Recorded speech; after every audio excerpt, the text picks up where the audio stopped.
The Board of Aldermen to order on Tuesday, November 24th, 2020 at 6:05 p.m. via teleconference. The prayer will be offered by City Clerk Susan Lovering, and Alderman Tenza will lead us in the pledge to the flag. Almighty God, we have the high honor and the serious duty to manage the affairs of our beloved city. Fill us, O God, with the spirit of unity and understanding, which enables us to face our multiple problems with a serene mind, with justice and charity for all, so that any and all decisions made by us will always be for the betterment and greater happiness of all our fellow citizens. So help us God. Amen. Amen. I pledge allegiance to the flag of the United States of America and to the republic for which it stands, one nation, under God, indivisible, with liberty and justice for all. As president of the Board of Aldermen, I find that due to the state of emergency declared by the governor as a result of the COVID-19 pandemic, and in accordance with the governor's emergency order number 12, pursuant to Executive Order 2020-4, this public body is authorized to meet electronically.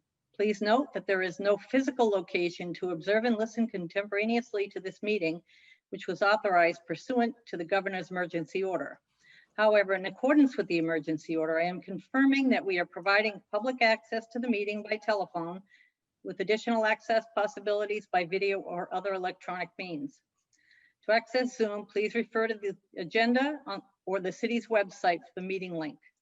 To join by phone, dial 1-929-205-6099. The meeting ID is 874-0766-0212. The passcode is 672586. The public may also view the meeting via channel 16. We previously gave notice to the public of the necessary information for accessing the meeting through public postings.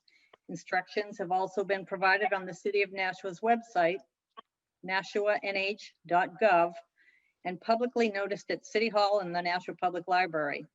If anyone has a problem accessing the meeting via phone or channel 16, please call 603-821-2049 and they will help you connect.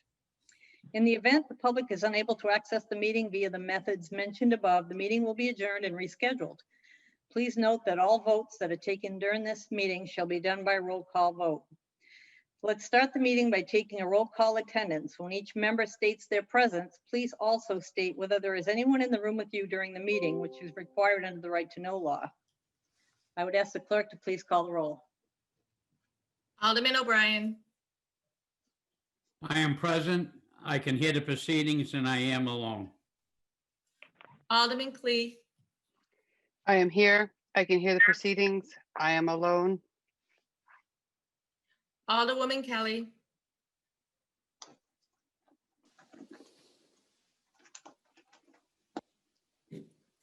Alderman Dowd.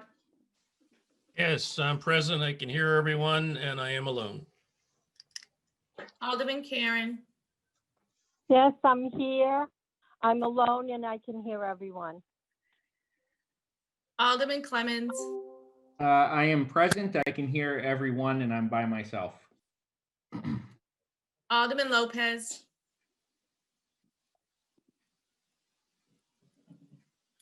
Alderman Tenza. I am present. I'm alone and I can hear everyone. Alderwoman Lou.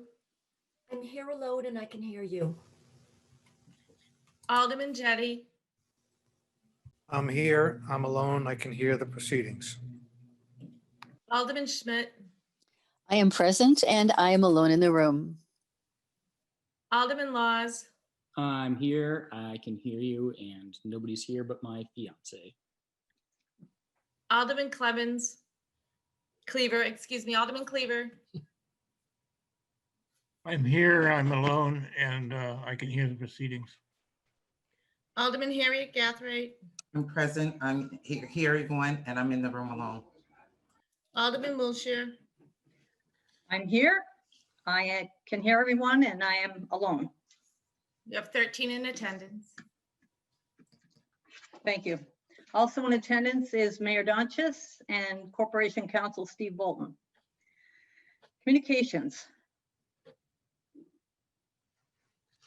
There are none. Resolutions. Resolution R 2094, omnibus resolution regarding new market tax credit transactions for the Performing Arts Center. Alderman O'Brien. Thank you, Madam President. I would like to make a motion to recommend final passage by roll call. Motion is for final passage. Discussion.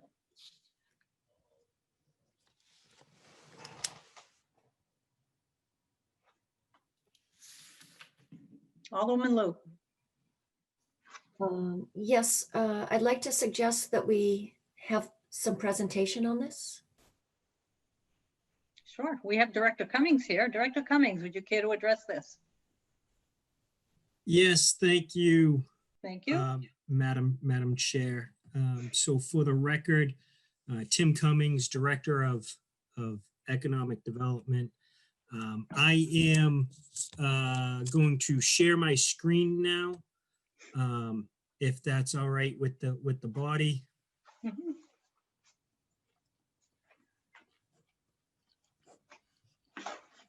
And what you see before you is a memo I put together this afternoon, which, you know, just basically is more of an orientation than anything else. The substantive material has already been provided to you. So this really is just to help organize my thoughts. With that being said, Madam President, thank you for making time this evening for a special Board of Aldermen meeting. I know you guys have been having a lot of these meetings. Time is of the issue, and you know, you'll hear about that in a few moments. Technology-wise this evening, just to set the stage, I'm going to be sharing my screen for the most part this evening. At one point, I'm going to stop sharing my screen. Neil Cannon is going to share his screen when he speaks, and then he'll be handing it back over to me. I say that to everyone, so logistically you can just become acclimated to that. When we're done speaking, I'll bring down my shared screen as quickly as possible so we can have the full context of everyone for participation purposes. So with that being said, Madam President, I am sharing my screen here, and I'm just going to quickly read this to you. Again, an overview. A new market tax credit is a federal financial program that aims to stimulate business and real estate investment in low-income communities through a federal tax credit. The program is administered by the U.S. Treasury Department's Community Development Financial Institutions Fund, known as CDFI, and allocated by and through community development entities known as CDEs. Early on, we anticipated using new market tax credits as a tool for the benefit of the Performing Arts Center project. In 2008 and 2020, a comprehensive new market tax credit 101 type briefings were provided by our development and finance consultant, Neil Cannon, who is on this call with us this evening. During the briefings, Neil explained in detail how the program works. R 2094, which is the subject of tonight's conversation, is an omnibus piece of legislation that provides multiple authorizations necessary for the city to proceed with a new market tax credit. The structure before you is pretty simple, pretty standard deal structure. Ultimately, however, every new market tax credit transaction is unique and may require certain nuanced tweaks. A new market transaction is like a multiple dial lock that you need to align the dials to unleash its potential. The following describes how we are aligning the dials to make the program work for us as we are a municipal corporation. And why are we doing this?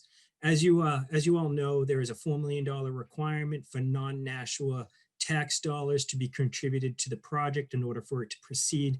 The new market tax credits afford us this opportunity to proceed now, because the new market tax credit transaction will net to us $2.446 million, coupled with the local philanthropic donations of $1.553 million. we achieve the $4 million requirement that needs to be satisfied. Needless to say, we had a unique condition placed upon us, and it calls for a unique solution. The chart beside you outlines the sources and the amounts that achieves that $4 million that I referenced. Unique constraints. Speaking of unique solutions, we also have some unique constraints when dealing with a new market tax credit. One of these constraints is time. From the very beginning, we outlined that time is going to be of the essence, which does not lend itself toward our unique governance structure. We would need to adapt this to this condition, and this omnibus does just that. If you recall, we outlined that once a CDE decides to make a qualified equity investment, known as a QEI, we would need to move expeditiously. A second issue is the evolving nature of a deal structure, which means that as we look to align the dials, new issues and details arise which must be addressed.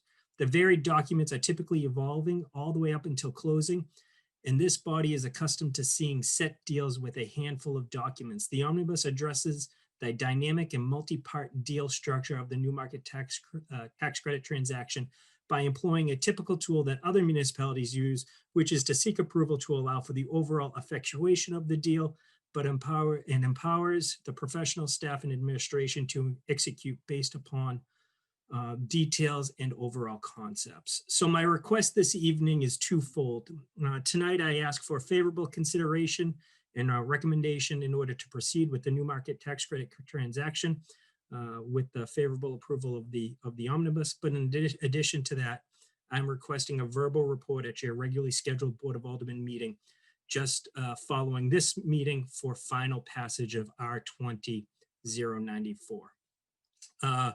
With that being said, Madam President, and through you to the body, this evening we've put together a small presentation that I'd like to go through, and the team that's been working on this. So Celia Leonard and me, we've been working hand in hand on this. Attorney John Kaminsky, who is with us this evening, is our outside new market tax credit counsel. And then Neil Cannon, our development and finance professional, along with Andy Proman, our local real estate attorney, is here with us this evening. And each one of those individual members will speak this evening on the various parts of the deal that they're involved with. We have been working on this avenue of the financing plan for well over 3 years. And as of recently, we've been working on this twice a week on closing coordination calls in order to meet our deadline of December 15th, which is why I'm asking for this special consideration. So tonight's agenda, we're going to start with Neil Cannon. He's going to go through the flow of funds, which have already been provided to you, but I'm gonna stop sharing my screen. I'm gonna ask Neil to share his. After Neil speaks, then John Kaminsky and Celia Leonard are gonna present exactly how we're going to execute the deal. And I believe John Kaminsky will be leading off that conversation and handing it off to Celia. I will begin sharing my screen again at that point. And then rounding things out, we have Andy Proman, who will talk about the real estate matters relative to this transaction. So if I may, Madam President, I'm going to stop sharing my screen and ask Neil Cannon to pull up his so we can actually get into the details of how the transaction will commence. Thank you, Director Cummings. Thank you.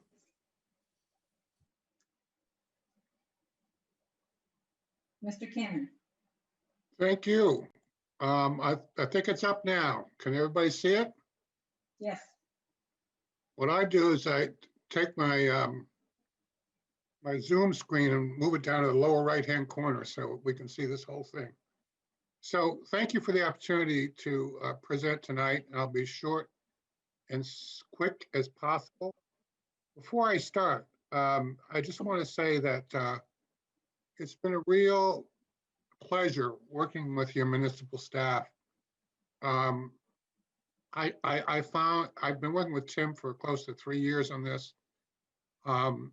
Over the last year or so, a lot with Celia, and of course with your finance staff. And I want to say that if it wasn't for their competence and their patience in dealing with these rules as well as in dealing with me,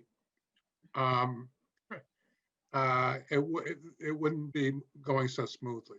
So with that said, I'd like to start by asking you to focus on this top box, which I just lost.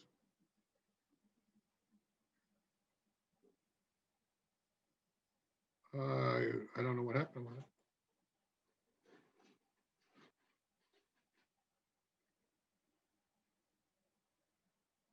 I'm going to try to bring it up again.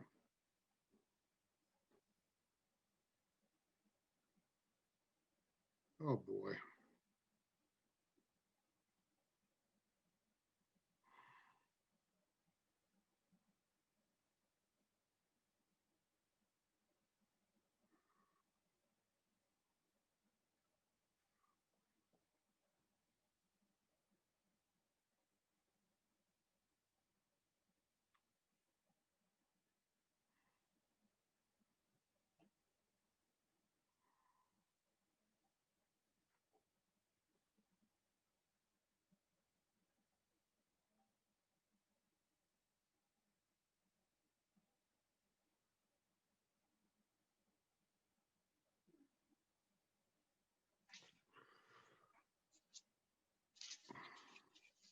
I'm still here. I'm just, give me 2 minutes here and I'll get it up.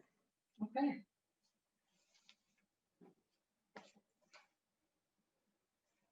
Alderman Wilshire, while we're waiting, I just wanted to say that I'm here. Thank you, Alderman Kelly. Excuse me, Alderman Wilshire. Yes.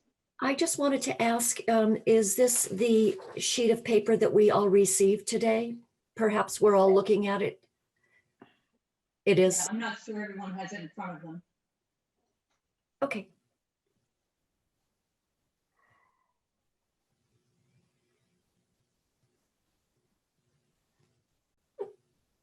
There we go. Okay, we're back. I'm sorry. We all see it? Yes. I apologize for that. All right. So I'd like you to look at the top box here, which basically shows the sources of funds as well as the uses. And very simply, there's 3 sources. There's your $21 million bond. There's the $2.446 million New Markets Tax Credit Equity, which is what this is all about. And there's a donation of $1.5 million and change from the Nashua Community Arts. That totals 25 million. The uses are, without getting into the detail, is a total development budget for the building itself, including the acquisition of the land, of $22,550,000, and for furnishings and fixtures such as special equipment, audio-visual, stage lighting, etc., of 2.45, which brings you to your total. So given that, I want to talk a little bit about how this works in terms of this project. As you all know, because we talked about it before, as many of you know, the New Markets Tax Credit Program is an incentive for communities for individuals to invest in distressed communities. And a distressed community is a census tract which meets certain criteria. And the census tract in downtown Nashua that this project is located in is the most distressed census tract in the state. So it is eligible. The amount of the tax credit available to an investor is 39% of the qualified equity investment. Now, the qualified equity investment, which you see here, is 9.75 million. We tried, Tim and I, for a year or so, more than a year, to make that like 15 million or so. So that the number, you know, we were talking about $5 or $6 million in NMTC equity. But unfortunately, we couldn't get an allocation any greater than this. It's for several reasons.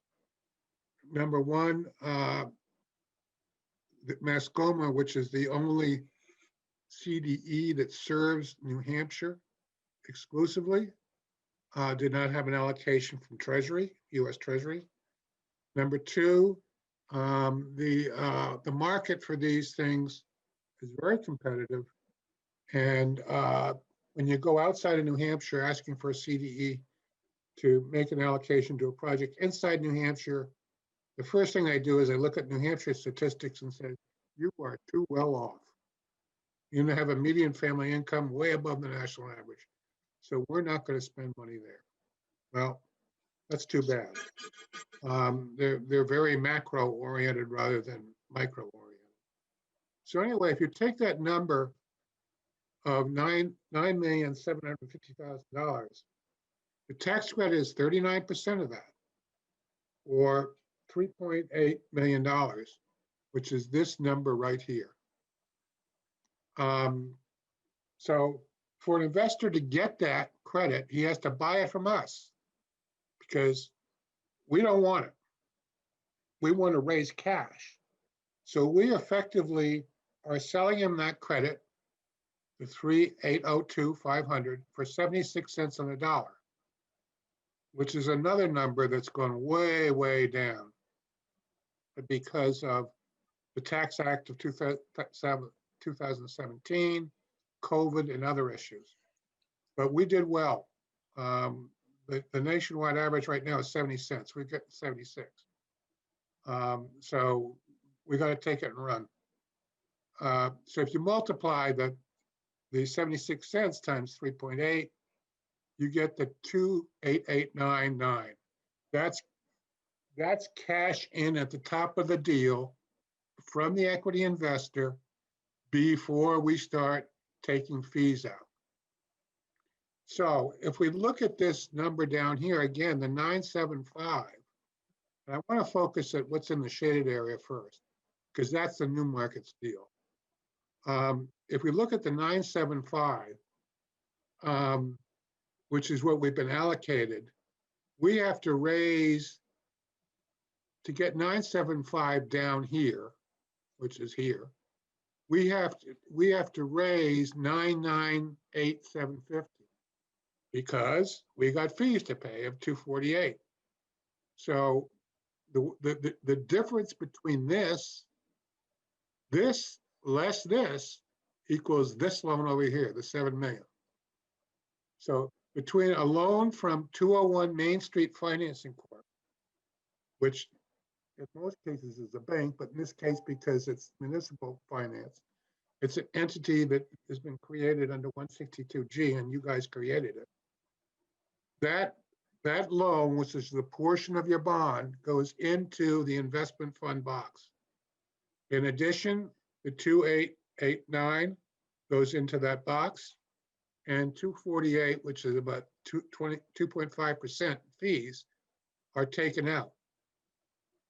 Then they make the qualified equity investment, which is the whole key to this new market jargon, and qualifies us for the deal.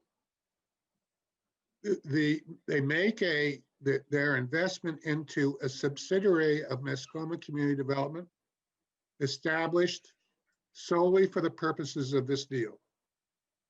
Mascoma Community Development is the managing partner of 14 or 15 or 16 or 17 of these sub-CDEs, what we call sub-CDEs.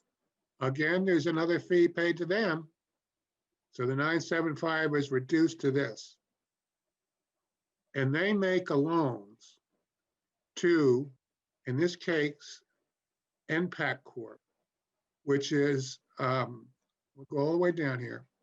NPAC Corp is an entity that is an affiliated entity of 201 Main Street, which is another 162G with a separate governance than the 162G created up here. So we now have $9.555 million in NPAC Corp in the form of loans. Well, that's not going to cover the whole deal, is it? That's not enough. But it's how we got 2,446, 150 into it. That's the important thing. How do we finance the balance of the deal, the stuff that's outside the gray area? That's not a good term, gray area. I should use a different color. But the way we finance the balance, and I think this is the stuff that Celia and John are going to get into because it involves transactions that you have to authorize. Well, number one, we're going to take $13 million, the balance of the bond, the $21 million less the 7, or 13. I'm sorry, this number here is wrong. This is the right number. I don't know how that happened. 13,891, which is this plus this equals 21 million. We're going to take that and we're going to make a grant to 201 Main Street Corporation, and which is the nonprofit 162G entity that you created. At the same time, National Community Arts is going to donate $1.5 million into Main Street Real Estate, 201 Main Street Real Estate Corp. So now 201 Main Street is going to have $15,445,000 in the bank for a couple of seconds at least. And what are they going to do with it? Number one, they're going to make a capital contribution of $12,995 to the Qualig B borrower, which is NPAC Corp, which owns the building. So now between this contribution, of $12,995 and the $9,555, we have the total. I go up here, 25, total $22,550 that's needed to build the building and acquire the land. After 201 Main Street makes that capital contribution, it's going to have $2,450,000 left over. Going back up again,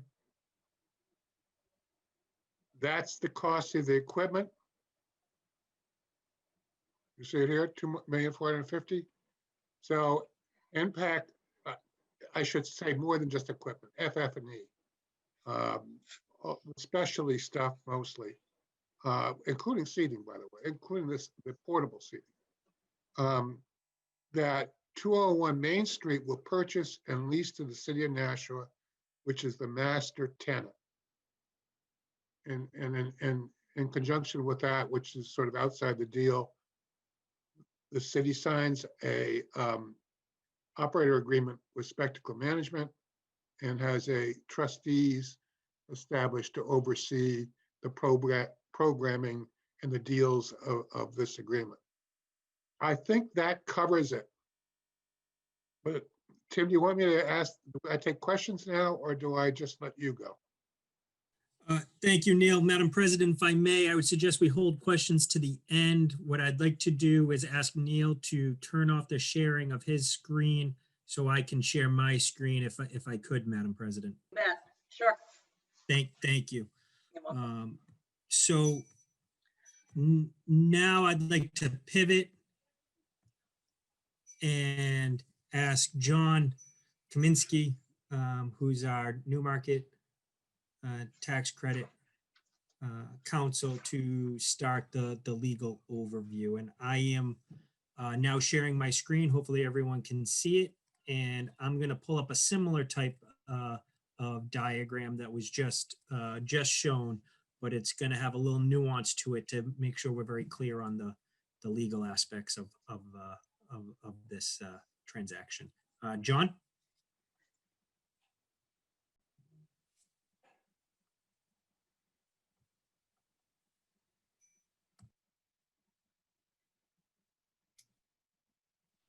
Madam President, members of the Board of Aldermen, my pleasure to be here with you this evening. You may remember I was with you some time ago when we first were discussing this transaction, and you were approving the creation of the two corporations.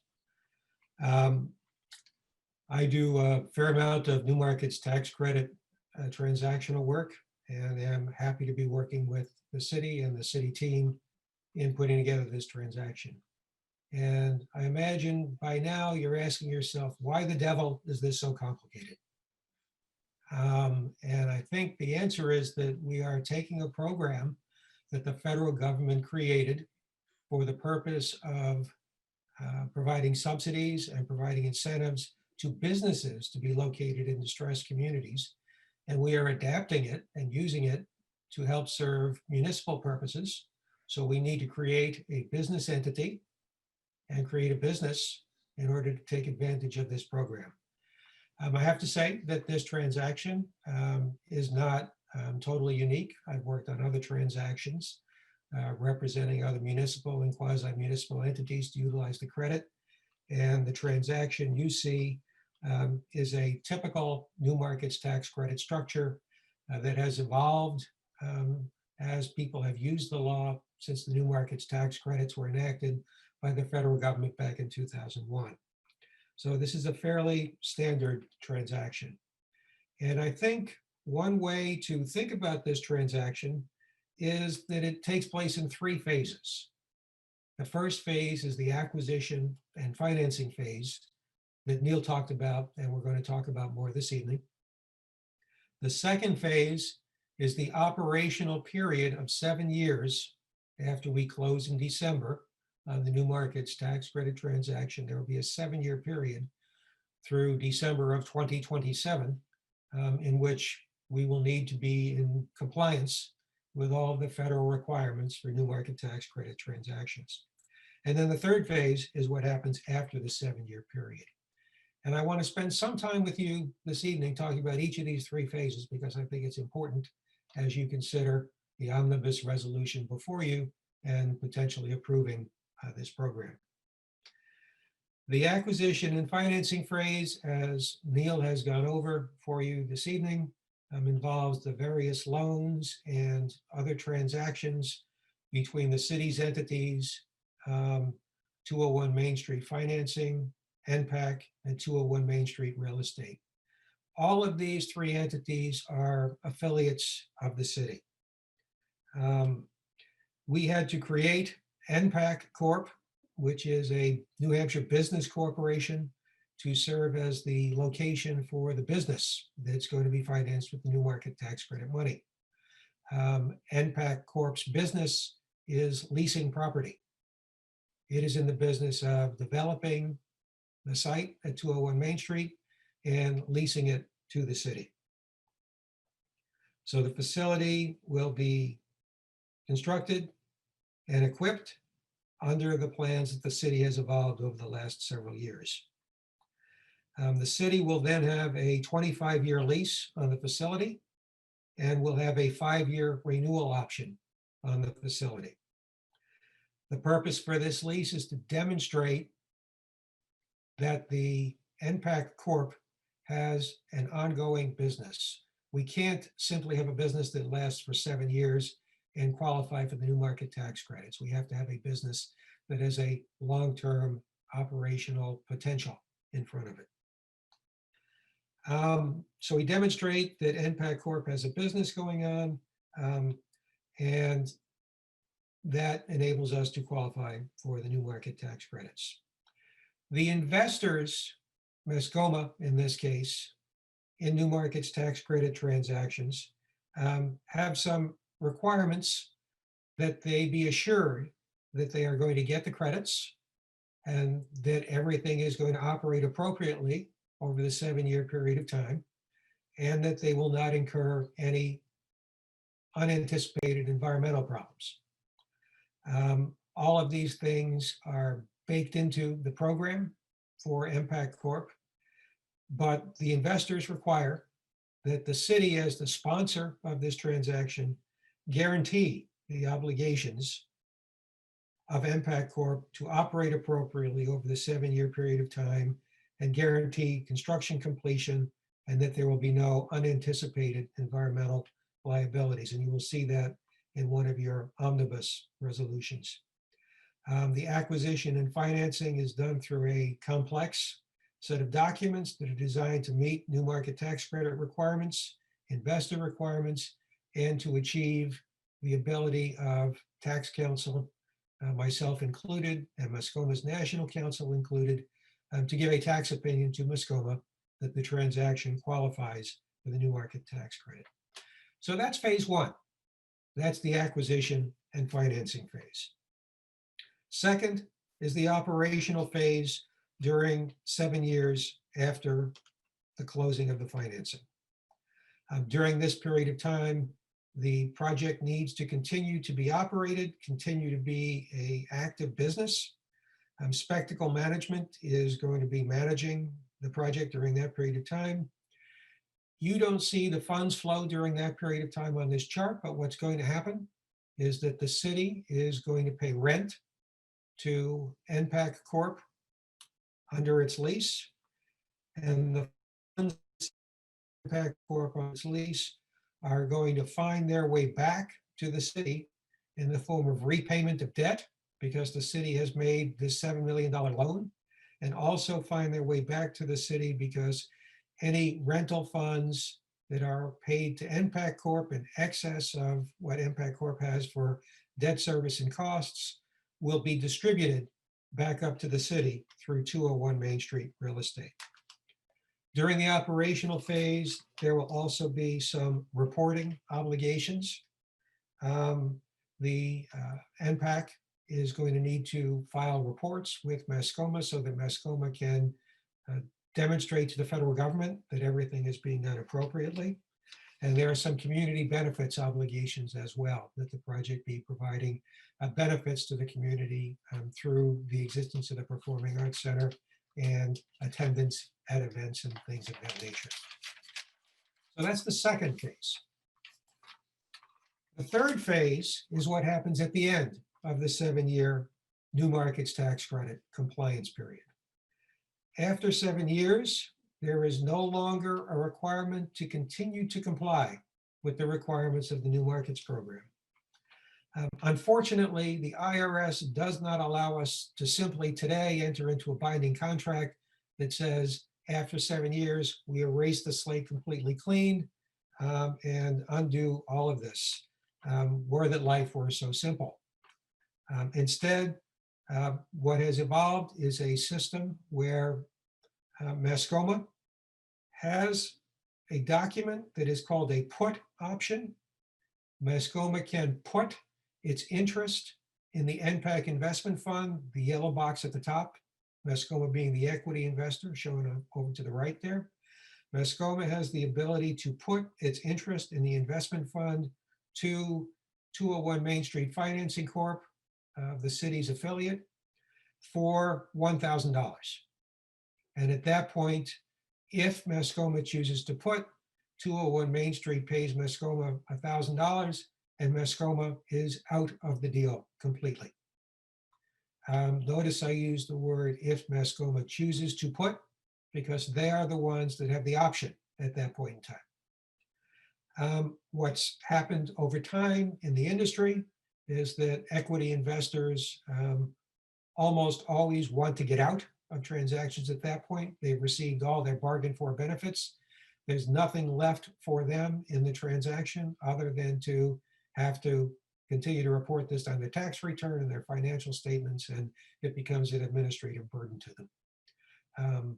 So basically, investors, the expectation is, although there can't be an assurance of it, that they will put after the end of the 7 years. And you might say, well, what happens if they don't? Suppose that Mascoma doesn't put. Well, if they don't put, then 201 Finance Corporation has what's called a call option. 201 Real Estate Finance Corporation can elect to purchase Mascoma's interest in the investment fund at the fair market value of that interest at that point in time. Fair market value at that point in time is going to be very small because they've already gotten all the economic benefits out of the transaction. So one way or the other, there is the ability to at least wipe the Mascoma part of this screen clear and have every entity that remains be the city or a city affiliate. And after the interest in the investment fund is acquired, the city can at that point in time opt to retain some or all of the aspects of the structure or simplify it. And that will be dictated at that point in time, 7 years out, by tax, business, and other considerations that the city can evaluate after the end of 7 years. But at that point in time, everything will be back in the control of the city. So that's sort of an overview of the transaction, an overview of the 3 phases, and an overview of the documentation that will be signed in this transaction, which is very typical of new markets deals as they're done nationally. And at this point, I think I'm going to turn it over to Celia Leonard, who will go over the omnibus resolution and link the approvals that you're being asked to give tonight to the provisions of the transaction. And certainly, I too am available to answer any questions when the question and comment time arrives.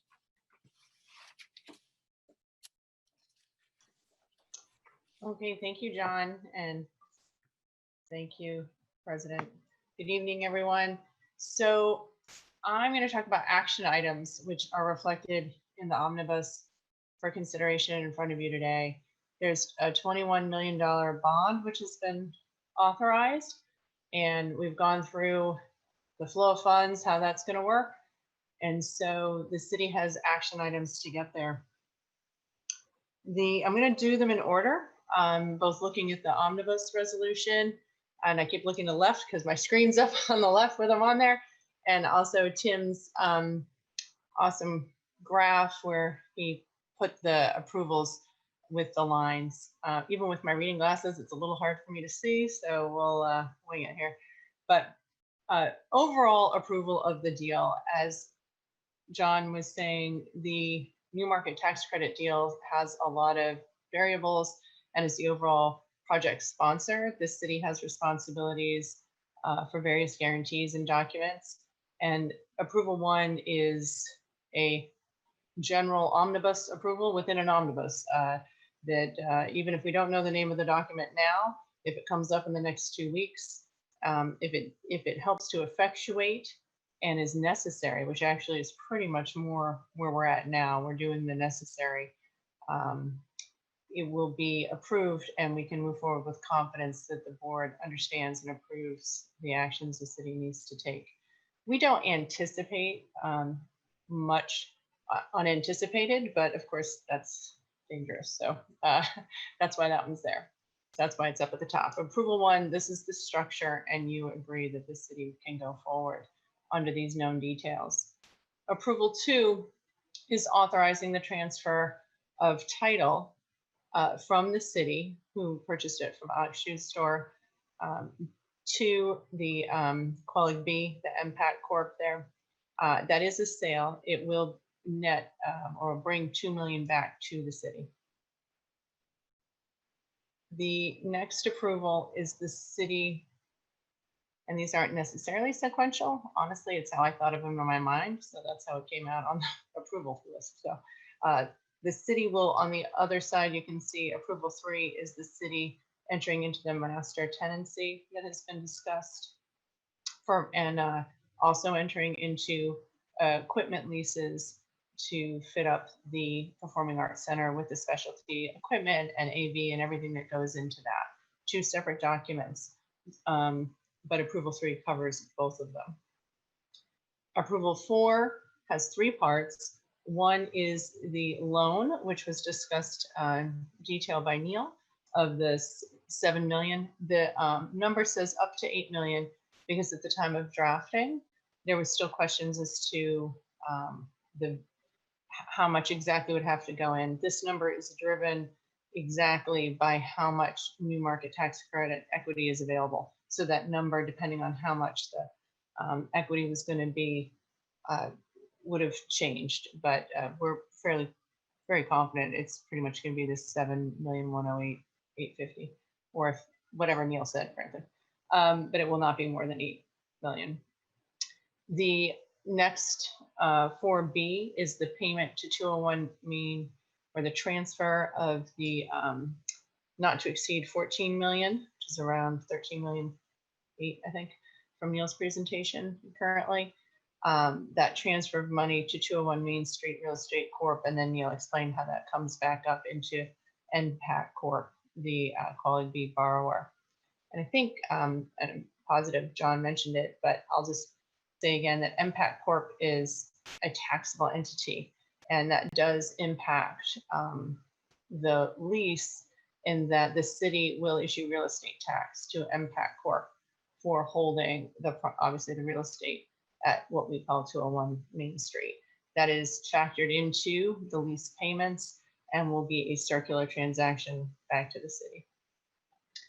The third approval for C is that there, in addition to the loan and the transfer of those bond funds, there's various and sundry documents that need signing, closing statements, department certificates, settlement statements, etc. And this authorizes the city to not only do those discrete transactions, but all of the dozens. I'm trying to think, we go through a closing agenda now twice a week of what, over 100 documents are we looking at, or different discrete? Yeah, so that we, rather than, we thought we'd spare you.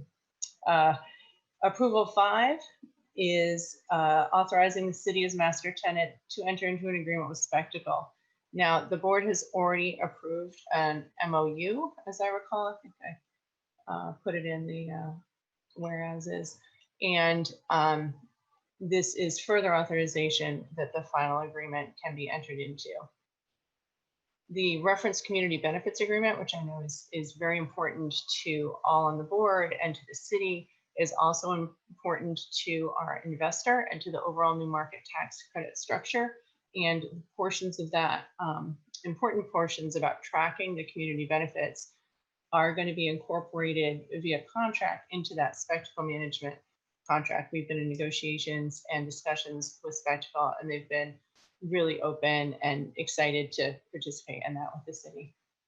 The next approval is approval 6, which authorizes the city to then assign all the contracts that you've and the finance committee have already approved, such as the construction contract and the architect contract. Those are the two main ones thinking of, but if we find any other what I'll call smaller, but I don't mean to say that they're less important, POs or items that didn't rise to the level of the city's purchasing threshold to come to finance or the board, all those Performance Arts Center contracts that are still viable and need action will be assigned to the Quality B, the NPAC Corp. Next is authorizing, there's 7 and 8 are guarantees, but they're different guarantees. Approval 7 relates back to the community, the CDFA, Community Development Finance Authority tax credits that came into the city, and this board recently authorized their transfer to the fundraising arm, Nashua Community, not arm, excuse me, fundraising entity, Nashua Community Arts. And the city's guarantee there is that there's going to be a performance guarantee, meaning that the Performing Arts Center will in fact be run as Performing Arts Center. So that is not a debt guarantee. That is a actual performance guarantee. Approval 8 is a debt guarantee. What it allows the city to do is utilize future funds for current gain. The Mascoma money goes away at the end of the year. If we were not able to close this deal, we would not be able to avail ourselves of the non-city money of almost $2.5 million. So as part of that, there's a bridge loan because there's pledges that are going to come in over a little bit of time. They're not going to come in directly on or before December 15th, come in as cash. That amount is under 100,000. I think at last tally that might be, and I know Rich Lannon's on, but it's down lower. So the city will step into the shoes of Nashua Community Arts there. For some reason, Nashua Community Arts isn't able to gather the pledges, the city can take over and get those pledges and make sure those private funds come into the deal. And lastly is approval 9, with the transfer of real estate to a for-profit corporation, MPAC, comes the city's fee structure, as other developers in the city face on a daily and weekly basis. But this is asking you to waive for this project the permit and inspection fees, which, although we don't have any final numbers, very ballpark figure, we're looking at around, that would be a cost to the project about $50,000. So that's approval 9. So those are the action items, and a little bit more background information about what this resolution, if approved, would effectuate for the city and for the new market tax credit deal.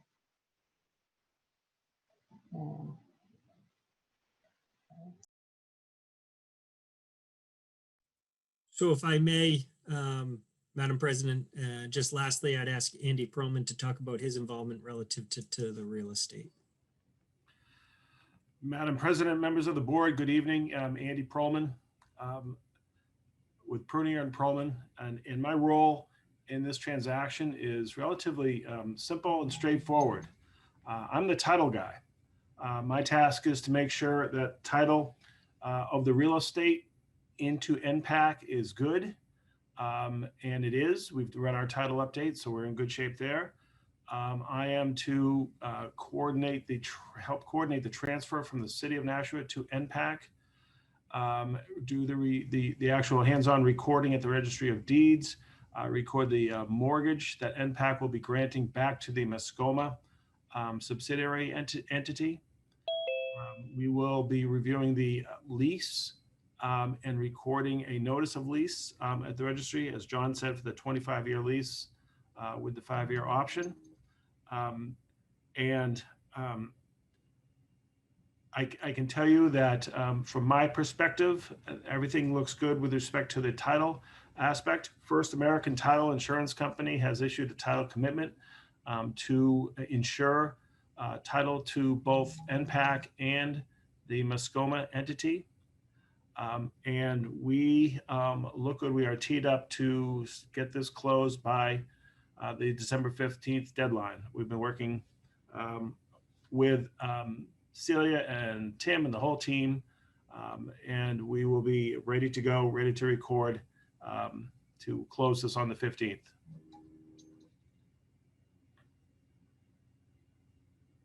That's all I had. Thank you. And thank you, Andy. So first I want to apologize. I didn't realize. I wanted to double check to make sure that the other piece of legislation that is important to this deal structure was on the agenda this evening, and it is, and it's relative to creating a board of trustees as a standing committee of the city of Nashua. That's this blue highlighted entity right here, which is essentially the same language that was used to create the Hunt board for the Hunt Library. So that's a separate piece of legislation, though it goes part and parcel with this. I just wanted to reference it because, of course, we're looking to try to get a favorable recommendation on that piece of legislation after this particular topic closes this evening. It is not as imperative that that piece of legislation get voted on at your following meeting.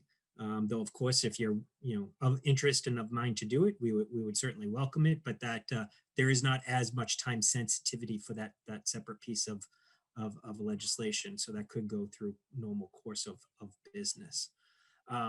So anyway, so I wanted to just quickly clarify that. And Madam President, I'm going to stop sharing my screen here, as that is essentially our formal remarks that we had prepared to quickly highlight how this deal was going to be effectuated. And I would close my comments by reminding everyone that we've been working on this for a really long time. And it's been a huge effort within the community. We've got some great support from various volunteers.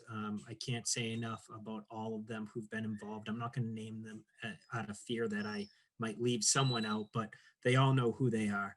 And it's been a pleasure working on this project. I'm excited to bring it to fruition. So thank you, and I ask for your favorable consideration.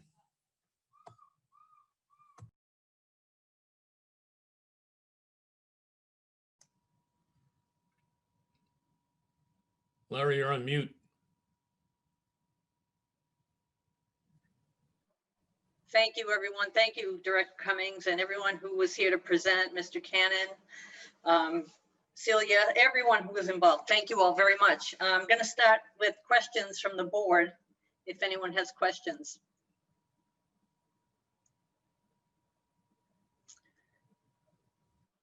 No questions. Alderwoman Lou.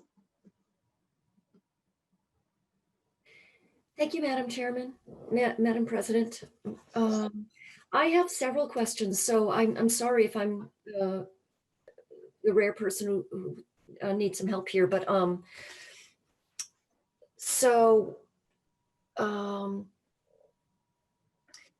I could just get some clarification on, I understand the dynamics of the call and the put, but what I'm confused about is whether the put is to sell their part, Mascoma's put.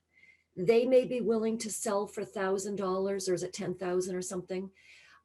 Their interest in the financing corp, or their interest in the real estate, or is it their interest in the NPAC? Madam Chair, may I answer that? Mr. Kaminsky, please. It is their interest in the investment fund. Tim, if you can put that diagram back up, please.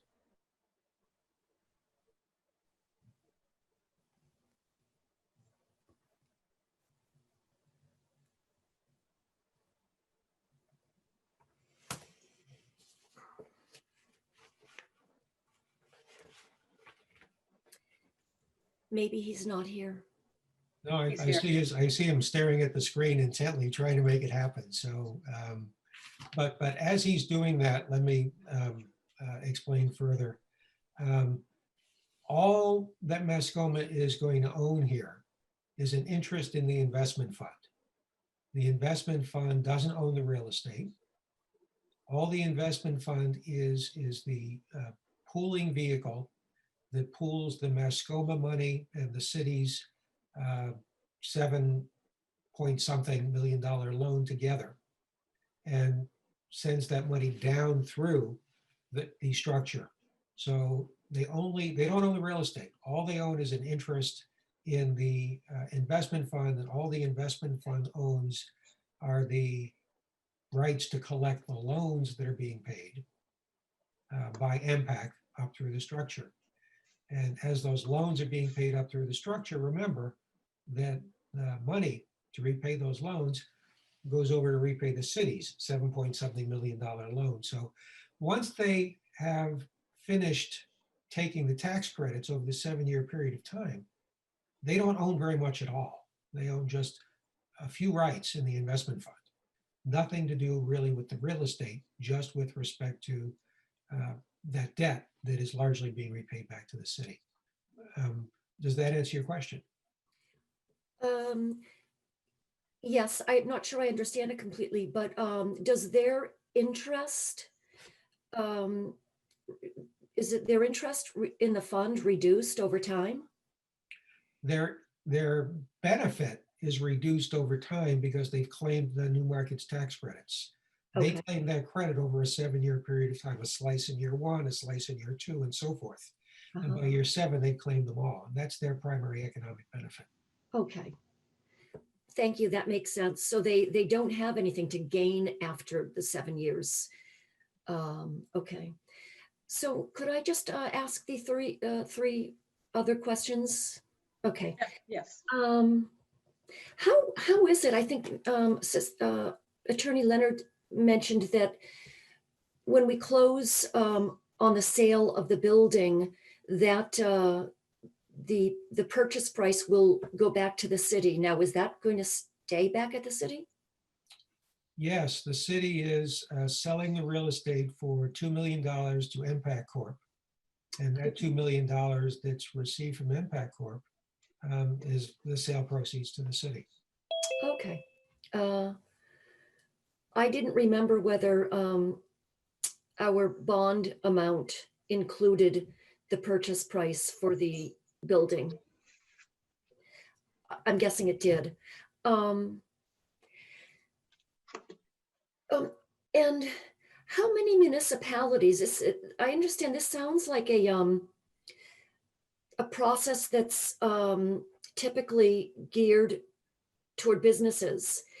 And we're kind of going through some convoluted actions here to make it fit with the municipality.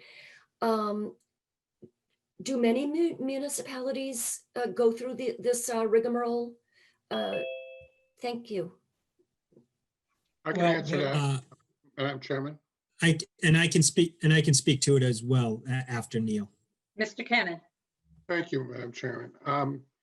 You're exactly right, Alderman Lou, and it is a bit more complicated because of the actions we have to go through to create, first of all, the city is a master tenant because a municipality cannot be a borrower, and then to get the city bond funds in to create the senior leverage lender, which is the 201 Main Street Corp. It's not done often. I have been involved in 2 projects where it has been done. One is both are in Keene, where municipal bonds were used to build the Cheshire County Courthouse and lease it to the county and to do in addition to the library, a smaller project. But it's as I understand it, it's a little more frequently used in the Midwest and other areas, but New Hampshire and probably Vermont and Maine, there's only 3 or 4 incidents, and this will be one of them. And then if I may, Madam President, to follow on to that, I'm very familiar with the project in the city of Boston, where the city of Boston decided to move all of their administrative offices in the school department to a low to income area called Dudley Square. And they built a new administrative office for their Department of Education. And they used new market tax credits to do that as well. So it wouldn't be as much money on the property tax payer. And if I may add to that. Mr. Kaminsky. I am familiar with a couple of transactions that were done in Maine. The Mid-Coast Regional Redevelopment Authority that's redeveloping what used to be the Brunswick Naval Air Station has participated in 2 new markets tax credit transactions. It is a governmental entity chartered by the state of Maine. So it does happen, not with a lot of frequency in this part of the country, but there is precedent for it. And you folks will not be pioneers in doing this. You all set, Alderman Lou? I have one other question I wanted to ask about, which is the approval number 8 concerns me. I'd feel better if we had some, well, the pledges. Is it correct that the unreceived, we have all but $100,000 in hand of that 1.553 million? Because I thought that's what I heard. I thought I heard that under $100,000 needs to be guaranteed under approval number 8. So I'm concerned about that. How much is it exactly that is a pledge? I had hoped that it is a pledge and not cash in hand. So if I may, Madam President. Director Cummings. Yes, thank you. And I'm sorry, my data might be a little slow, so I may be a little delayed. But nonetheless, relative to the question at hand, I can speak to where the Nashua Community Arts is relative to their fundraising, if you'd like. I want to, before I do that, preface my comments and remind you all that early on, we had always said that pledges and cash would be counted. Can everyone hear me? Yeah. Yes. Okay. So we always had said from the very beginning that cashes and pledges would be always understood to be part of the fundraising and not just solely cash. The cash is necessarily to effectuate the new market tax credit deal, which is why we're pivoting in this direction. I can, if everyone can see my screen, I'm going to share my screen for a quick second here. I have a letter from Deb Navartney, which outlines that they have 780,000 in cash on hand. That's as of today. Pledges received, they have 760. So they'll have more than the 1556 available. And the guarantee, if you will, would be for, if I'm reading this correctly, for approximately 760,000. So I just want to make sure you had that information as well.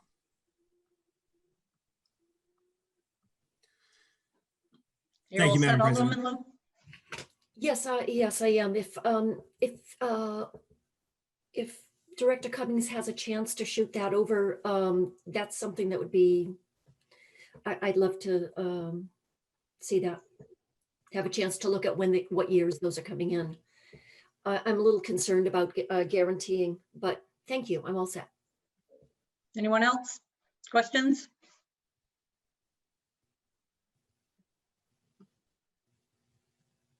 I'm not seeing anyone.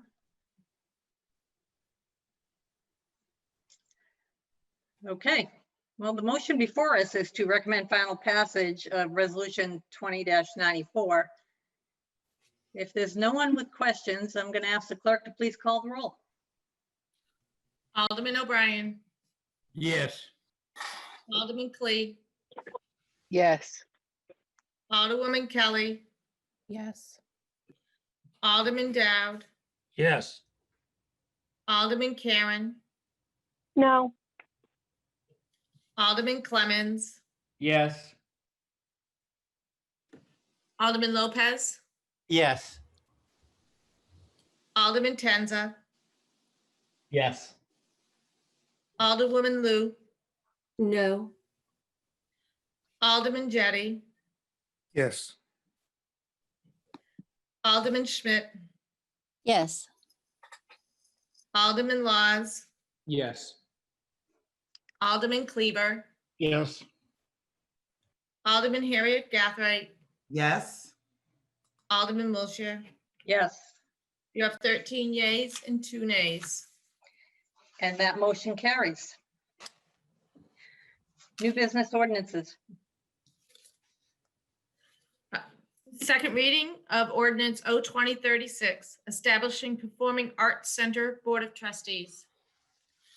Alderman O'Brien. Thank you, Madam President. I would like to make a motion to recommend final passage by a roll call. Motion is for final passage. Director Cummings, did you want to talk a little bit about this one as well? Madam President, I'll just keep my comments very brief. I would like favorable passage of it this evening if I could. This, again, would be the standing committee that would be the, if you will, the governance that would oversee the Performing Arts Center, and would be very or substantially similar to the Hunt Building in how we have that structured. Thank you. Thank you. Alderman Clemmons. Thank you. I was reading that and I just have a question about that.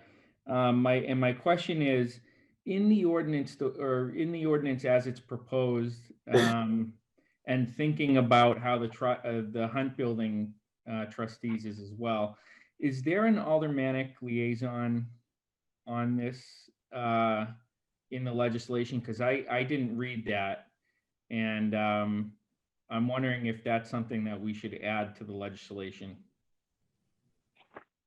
I could ask either Director Cummings or Attorney Bolton.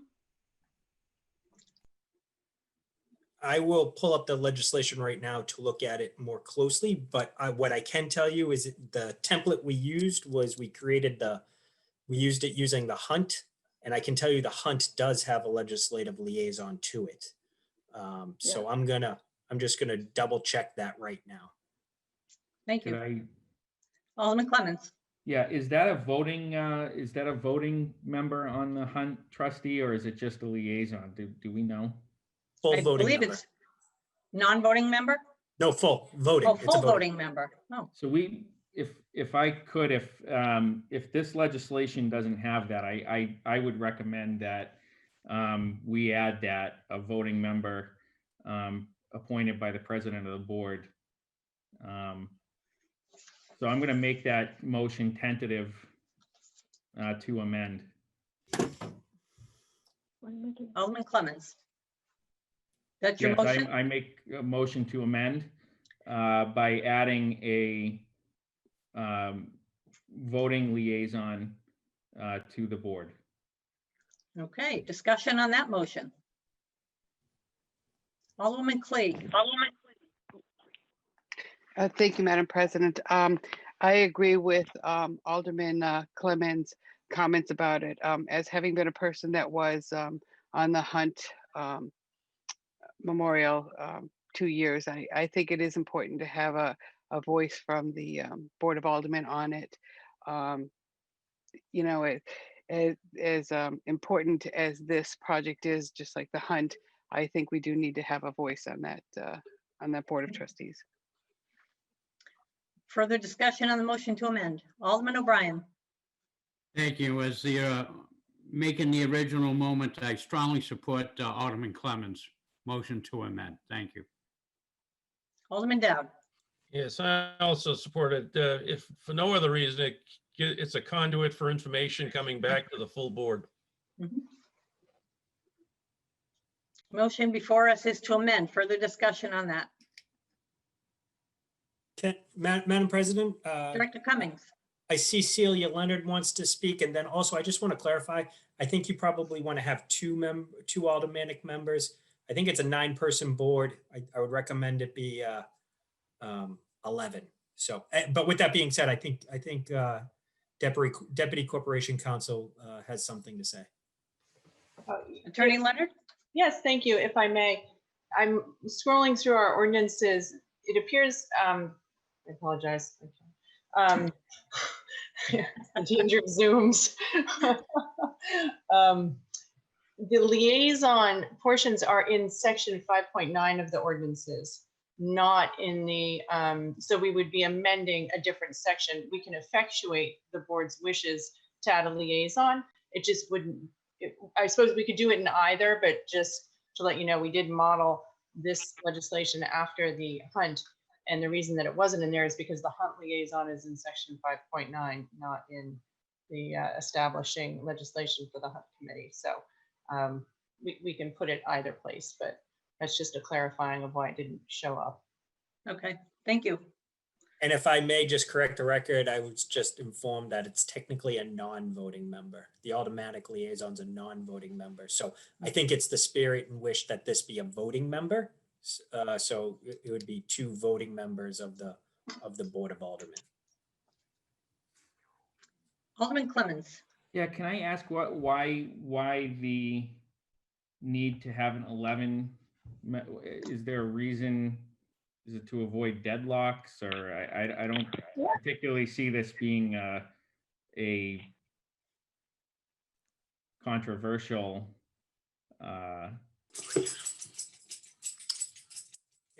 If I may, Madam Director President.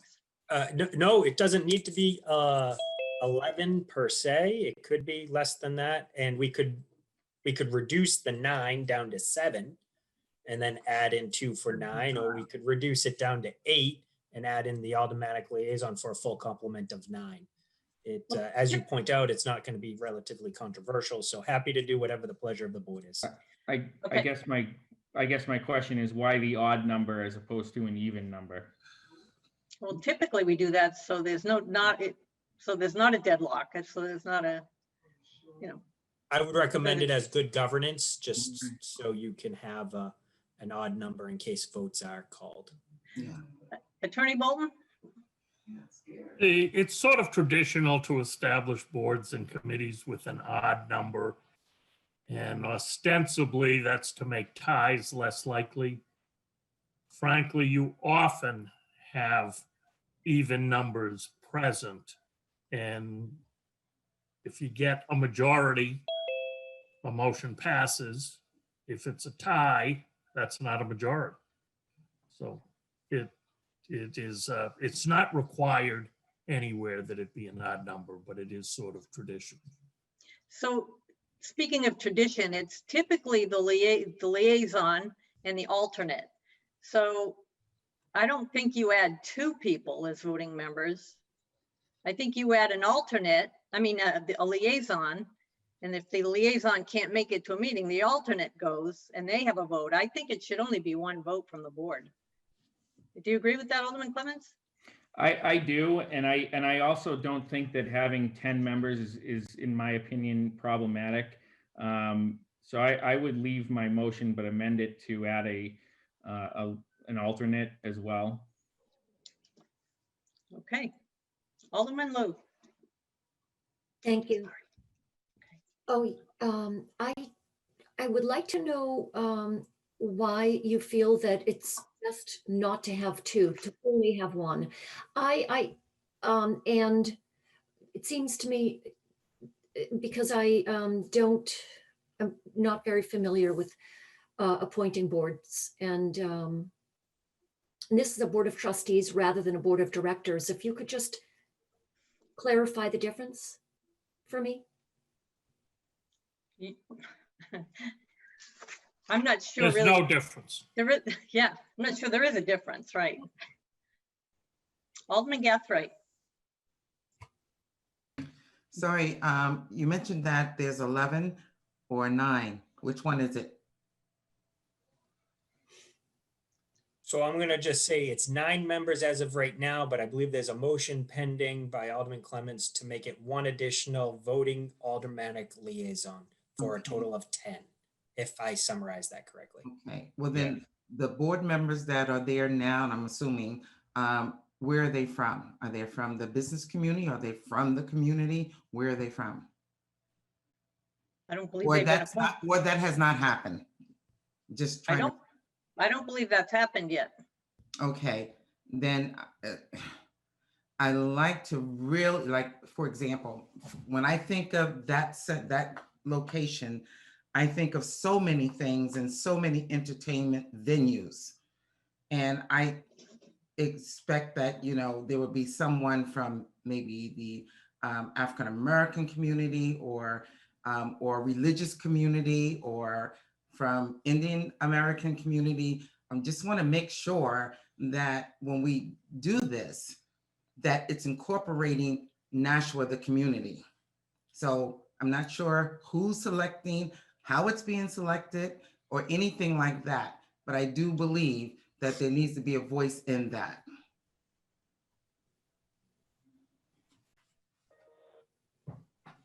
Okay, anyone else? Alderman Dowd.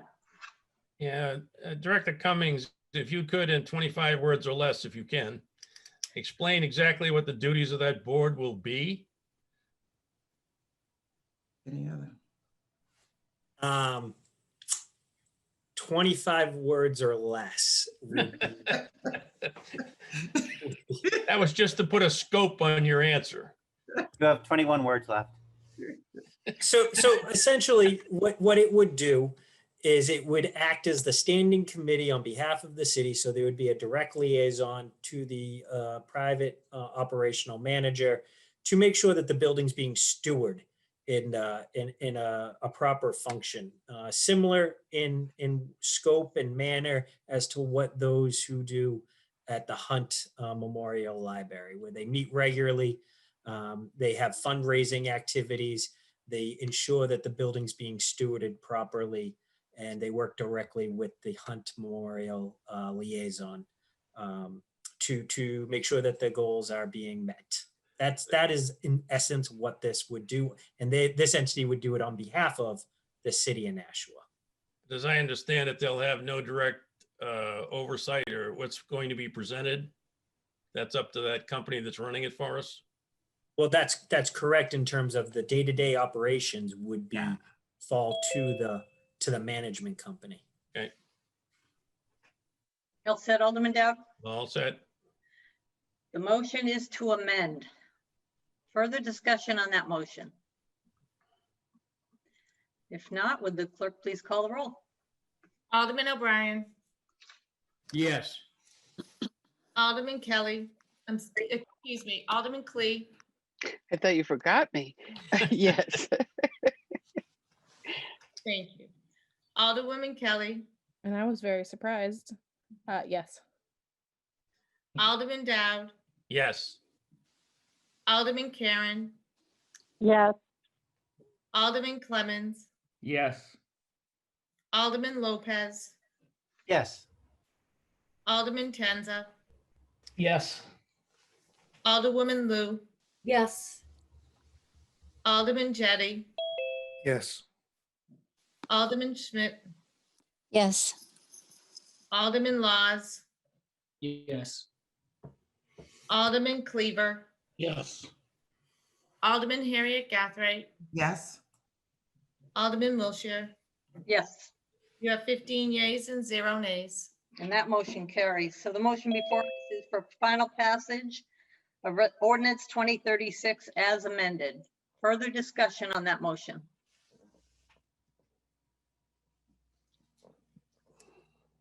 Seeing none, would the clerk please call the roll? Alderman O'Brien, Yes. Alderman Clee, Yes. Alderwoman Kelly, Yes. Alderman Dowd, Yes. Alderman Karen, Yes. Alderman Clemmons, Yes. Alderman Lopez, Yes. Alderman Tenza, Yes. Alderwoman Lou, Yes. Alderman Jettie, Yes. Alderman Schmidt, Yes. Alderman Laws, Yes. Alderman Cleaver, Yes. Alderman Harriet Gathright, Linda, you're on mute. Yes. Alderman Wilshire. Yes, You have 15 yeas and 0 nays. and that motion carries. Ordinance 2036 has been recommended for final passage as amended. Alderman O'Brien. Thank you, Madam President. I would like to make a motion that the November 24th special meeting of the Board of Aldermen be adjourned by roll call. You've heard the motion. Would the clerk please call the roll? Alderman O'Brien, Yes. Alderman Clee, Yes. Alderwoman Kelly, Yes. Alderman Dowd, Yes. Alderman Karen, Yes. Alderman Clemmons, Yes. Alderman Lopez, Yes. Alderman Tenza, Yes. Alderwoman Lou, Yes. Alderman Jettie, Yes. Alderman Schmidt, Yes. Alderman Laws, Yes. Alderman Cleaver, Yes. Alderman Harriet Gathright, Yes. Alderman Wilshire. Yes, You have 15 yeas and 0 nays. that motion carries, and we are adjourned at 7:28 PM. So in 2 minutes, we'll start our regular board meeting. Thank you, everyone.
Aldermen to order on Tuesday, November 24th, 2020 at 7:30 PM via teleconference.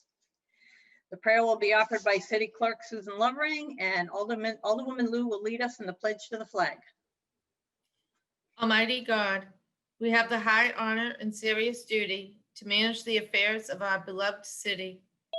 Fill us, O God, with the spirit of unity and understanding, which enables us to face our multiple problems with a serene mind, with justice and charity for all, so that any and all decisions made by us will always be for the betterment and greater happiness of all our fellow citizens. So help us God.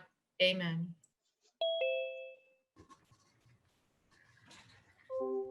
I pledge allegiance to the flag of the United States of America and to the republic for which it stands, one nation, under God, indivisible, with liberty and justice for all. As president of the Board of Aldermen, I find that due to the state of emergency declared by the governor as a result of the COVID-19 pandemic, and in accordance with the governor's emergency order number 12 pursuant to Executive Order 2020-4, this public body is authorized to meet electronically. Please note that there is no physical location to observe and listen contemporaneously to this meeting, which was authorized pursuant to the governor's emergency order. However, in accordance with the emergency order, I'm confirming that we are providing public access to the meeting by telephone with additional access possibilities by video or other electronic means. To access Zoom, please refer to the agenda or the city's website for the meeting link. To join by phone, dial 1-929-205-6099. The meeting ID is 874-0766-0212, and the passcode is 672586. The public may also view the meeting via channel 16. We previously gave notice to the public of the necessary information for accessing the meeting through public postings. Instructions have also been provided on the City of Nashua's website at nashuanh.gov and publicly noticed at City Hall and the Nashua Public Library. If anyone has a problem accessing the meeting via phone or channel 16, please call 603-821-2049 and they will help you connect. In the event the public is unable to access the meeting via the methods mentioned above, the meeting will be adjourned and rescheduled. Please note that all votes that are taken during this meeting will be done by roll